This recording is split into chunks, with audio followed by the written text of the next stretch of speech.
Okay, so now we're going to talk about this particular setting in investigating how we can think about social justice, racial justice, environmental justice in a particular set of questions in resource economics, looking at land markets.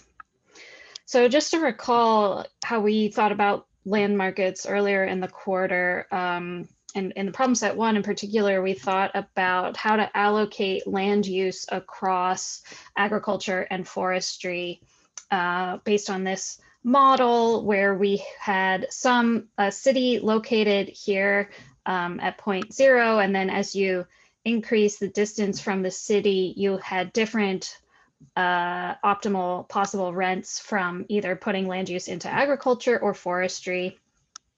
So we have land rents on our y-axis, and if you recall in our problem set, we had agriculture profits or land rents were really high, close to the city over here at point X.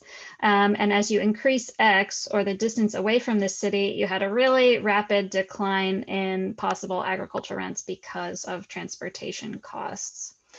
And then we had our forestry land rents, which were slightly lower to begin with, close to the city, but because the transportation costs were lower, you had this more gradual decline in forestry rents. And so we said, okay, here is a good place to do agriculture where our rents are highest, higher than forestry. And then once after our rents are equal, it's going to make sense to start doing forestry on this segment of the world, on this segment of this one-dimensional world. Great, okay, so we're allocating land based on whatever can generate the highest possible rents on that land use, on that particular unit of land. So let's just think about, let's say the city located over here needs to put a landfill somewhere on this landscape. So the landfill is going to create some pollution, not so great, and accounting for all of the social disamenities, so the health impacts, maybe the smell, it's actually going to generate a negative land rent of negative tau, some value, some bad negative value. So where should they put that landfill on this landscape? Well, we might think, we can do good stuff with the land in this whole area. Here we can get really good high rents from agriculture, and even out here we get positive rents from forestry. Well, out here we don't get rents from anything. So our lowest opportunity cost place to put this landfill is just anywhere out here. Great, this land wasn't doing anything else. It has the lowest opportunity cost. Let's put the landfill there, allocating land according to its highest possible rents. In the real world, we consistently see this disturbing trend that low-income and minority communities consistently face higher pollution levels. So for some reason, landfills, waste facilities, toxic facilities producing toxic chemicals tend to be located in areas with a higher proportion of low-income people and a higher proportion of non-white people. And this finding is pretty robust across all different types of pollution. So you were encouraged to read the Washington Post article about the Warren County toxic waste landfill that was put in there. There's a lot of good literature on that particular project, and this is a paper that looked at toxic releases in North Carolina more broadly. What this paper found, it's looking at all of the instances of toxic chemical releases in the state of California. In North Carolina in 2010, and you can see larger circles mean larger releases. I don't think this particular figure really does it justice to show you what's going on. So the whiter areas are the less white areas. which is kind of counterintuitive, I guess. But so the red areas are the areas with the most white people, and the less red areas are the areas with more minorities. So it kind of looks like, you know, there is a lot of toxic release in areas with white people. There's also a lot in areas without white people. The statistics show that, yes, that's correct. There are more toxic releases in areas where there are white people. The share of toxic releases located in tracts with greater than 80% white people is actually double the share of releases in tracts with a large majority of non-white people. So 22% are located in largely white areas, and 10% are located in largely non-white areas.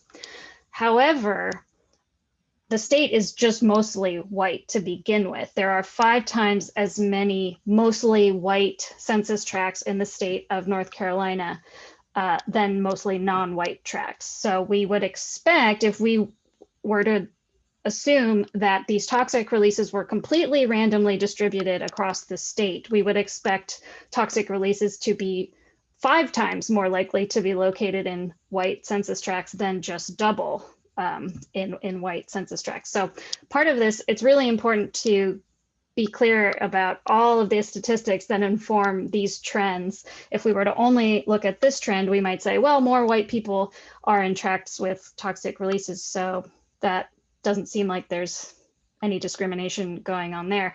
That it's still very disproportional to the number of tracts with majority white people.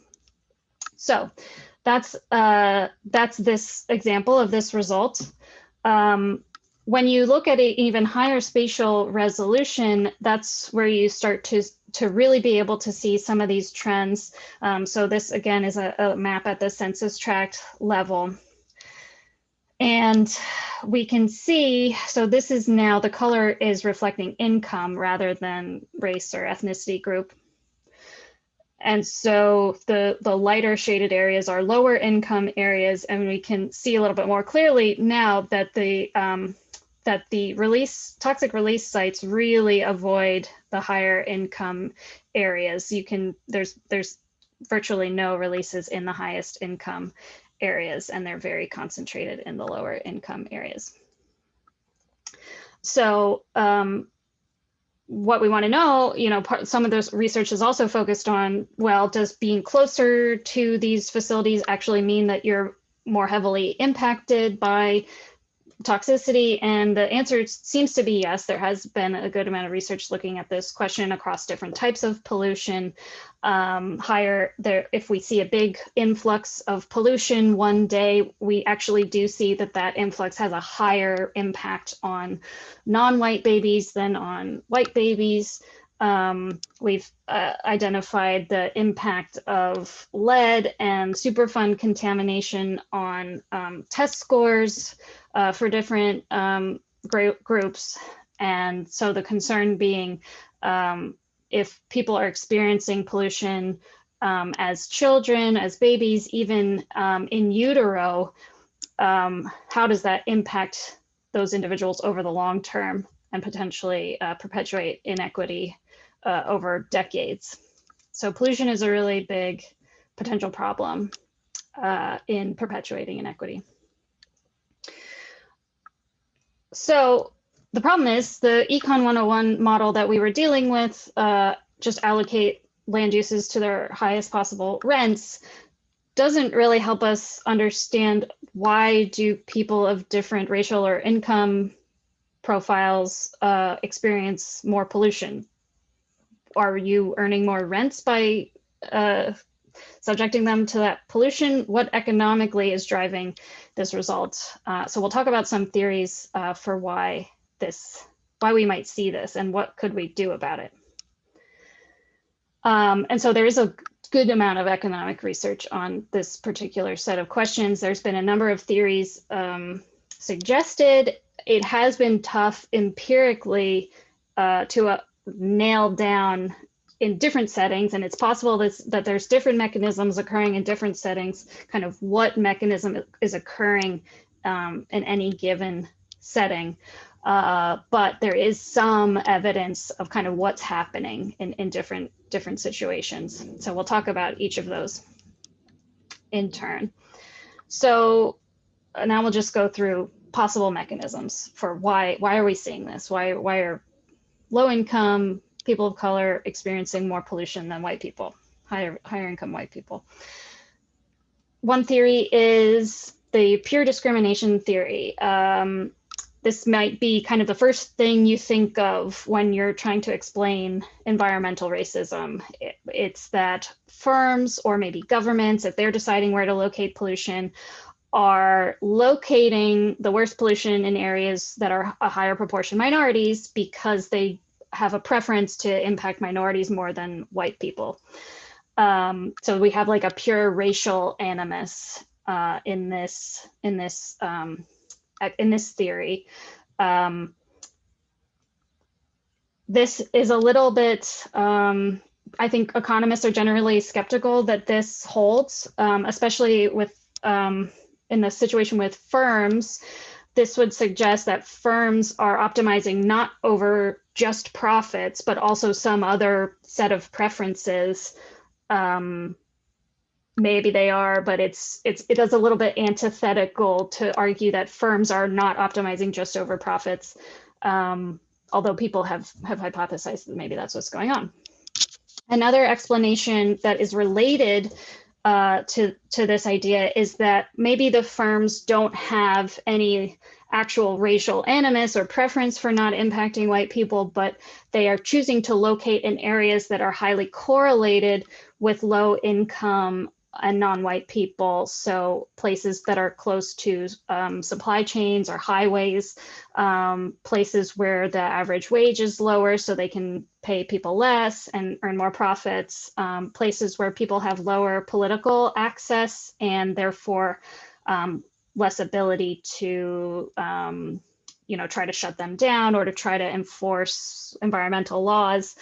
And so this kind of alternative, the correlation explanation, is not necessarily better than the pure discrimination. It's kind of just discrimination entering from a different angle, because the fact that low income people and people of color have less political access and lower wages, that's just a form of discrimination that we have to care about in labor markets or our political system. Okay, so that's one possible mechanism. Another idea that's been put forth and has been around for a long time is this idea of coming to the nuisance, or a natural economic sorting of where people choose to live. And so this idea relates to it's kind of an alternative causal explanation. So instead of the, people of a certain set of characteristics are located somewhere and then the firm chooses to locate pollution there, instead, this theory says that the firm chooses to locate somewhere irrespective of the local income profile or racial profile.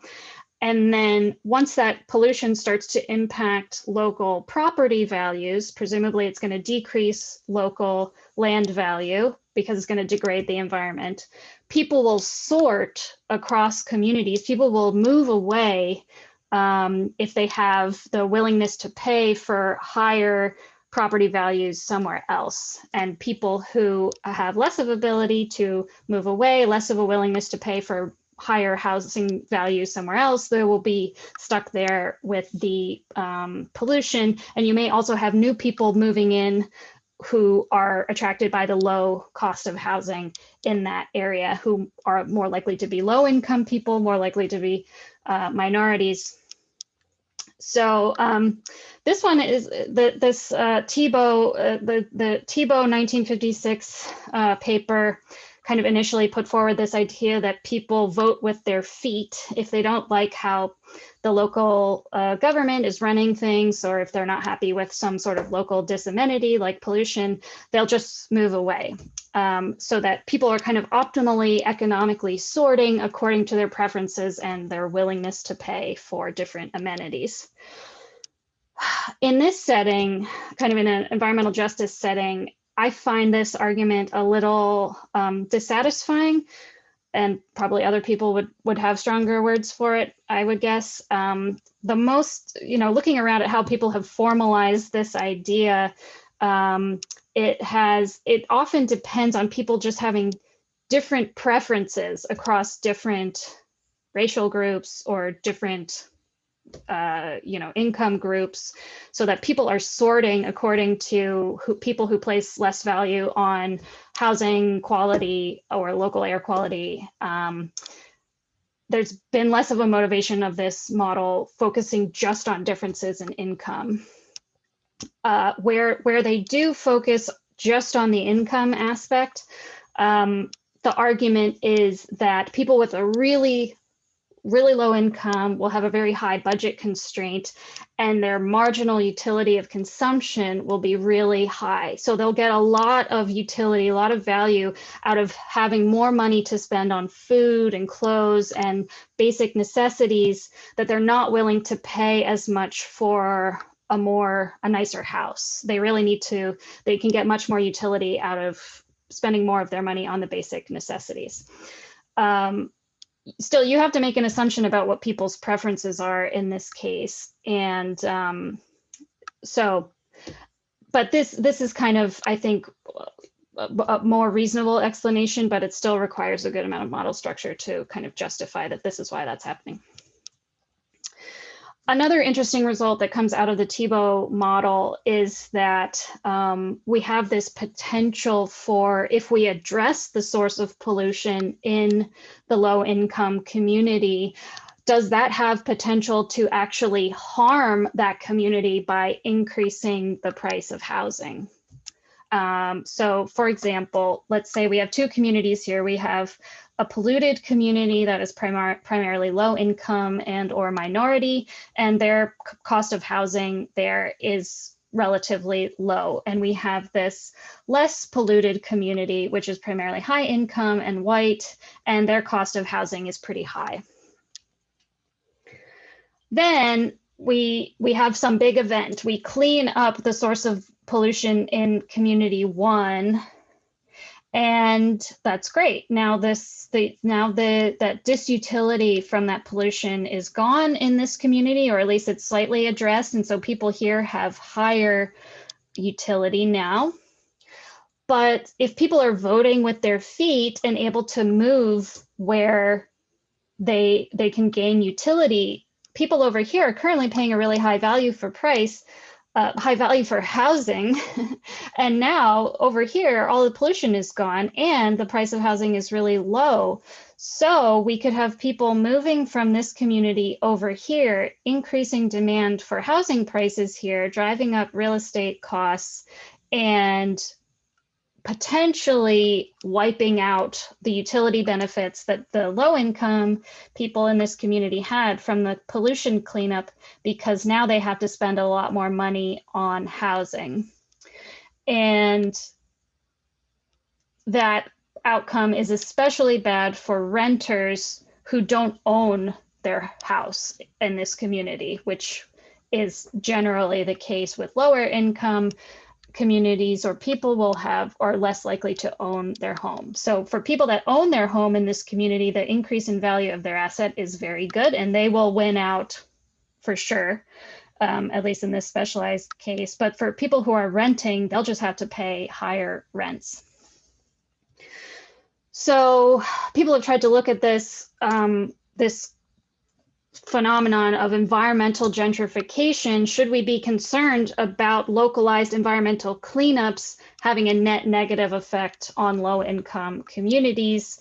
And there has been some evidence that this is possible, that housing prices do increase following a site cleanup, and that this has potential to be particularly problematic for people of color who, at least in the first half of the 20th century, of the 21st, the 20th century, at least for the first half of the 20th century, we had this in the United States, this practice of redlining, which prevented many people of color from being able to qualify for mortgages, and so being able to own their own home.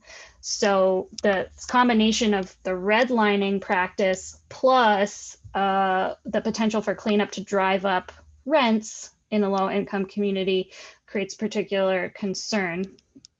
But many people have also noted reasons why environmental gentrification may not be such a big problem, because there are other mechanisms that may not drive up housing prices after the cleanup. So you could just build more houses in the area. If there's growing demand, just build more houses, and that would release some of the pressure on housing prices. You may have had low residency rates. You could have had like unoccupied houses before the pollution was cleaned up.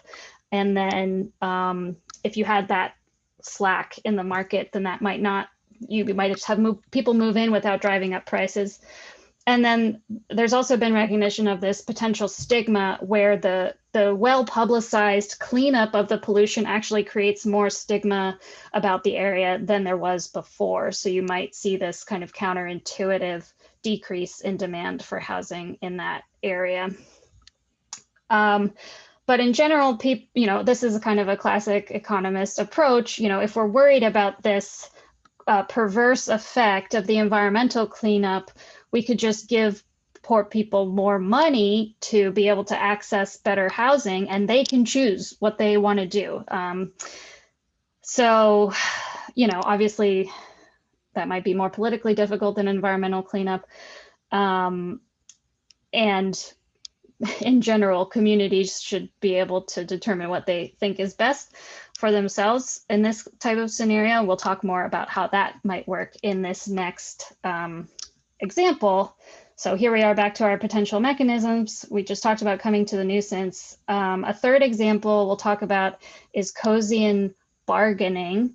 That's a set. So Coase was, very influential economist. He came up with this setting that he think could allow for efficient negotiation around provision of goods in a marketplace, or in a setting like this, where let's say the firms are able to negotiate directly with local communities for the ability to pollute, as long as the communities are compensated for that pollution. And okay, maybe that is possible. So what we posit under this Coasean framework, we have to have well-defined property rights. So we have this firm who has the right to pollute, and we have this community that has the right to manage their environmental surroundings. So they have the perfect property rights to protect their air quality, for example. And the firm, in this case, the more they can pollute, the more profits they can make. So they really want to be able to pollute. Whereas the community, for every unit of pollution that the firm puts out there, their utility drops. So they would prefer that the firm not be able to pollute at all. But if they both have these perfect property rights, they can try to negotiate to see if there's some middle ground where the firm could pollute a little bit and the firm could incur some of those costs of pollution, but they're compensated for the loss in utility that they incur due to that pollution. So by saying that the community has these perfectly enforceable property rights, maybe it's hard to imagine that that ever really occurs, but it might sort of take the form of like a community protesting, lobbying their lawmakers, suing the company. Like, these are the ways that communities can exercise some proxy of property rights for their air pollution, or for their air quality. So okay, there's this possibility to trade, to come to some sort of, to negotiate some agreement here that could work for both parties. But why would that explain more pollution happening in lower income communities? And the way that some people have suggested that this is occurring is because poorer communities have a higher marginal utility of consumption. And that means they'll need less compensation to make up for the utility that they lose due to the pollution. So let's just walk through what exactly that means. So we have two communities. We'll have a high income community and a low income community. And let's say both communities have this same utility that with respect to some aggregate consumption bundle X. Their utility here on the y-axis increases as their consumption of the bundle increases. But you can see this is a concave function. As their consumption increases, their increase in utility declines. So this kind of makes sense, right? Like if you're a really wealthy person, giving you $1 extra is going to mean nothing to them. The amount of consumption, additional consumption they can get is really insignificant to them. But if you give, someone who's living on the poverty line $1 additional, then that amount of additional income can be really meaningful to them, could give them an extra meal for the week or something. So that's this representation of decreasing marginal utility over consumption. Now let's say that both communities have to decide whether they're going to allow a polluter to site in their neighborhood. And if the polluter sited in their neighborhood, their utility would decrease by this value P. And they don't get to choose the optimal P. They just get to, they'll just say to the polluter, okay, if you come into my community, you're going to have to pay me this amount of X to make it worth my while. So let's say that community, the low income community has a consumption bundle right now of X, that's their income. And the high income community has a consumption bundle of 8. But if they, if with that level of consumption and the pollution, their utility would come down to here.